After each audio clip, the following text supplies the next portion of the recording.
দর্শক, গতকালকে হাদিকে গুলির পর আজকে রাজধানীর বিভিন্ন স্থানে চলছে এরকম অভিযান। সেই অভিযানে পুলিশ চেক করতেছে বিভিন্ন মোটরসাইকেল আসা আরোহীদের আরোহীদের চেক করা হচ্ছে। তাদের ব্যাগে তাদের এটি হচ্ছে বাংলা মোটর।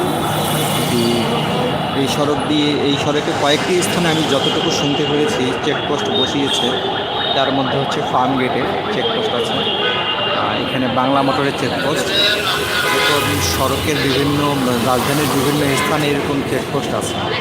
তো এই চেকপোস্টগুলোতে আজকে যেটি শুরু করেছে সেটি হচ্ছে গতকালকে হামলার পর, হাদির উপরে হামলার পর পুলিশের তল্লাশি চালাচ্ছে। সেটি হচ্ছে রাজধানীর বিভিন্ন স্থানে।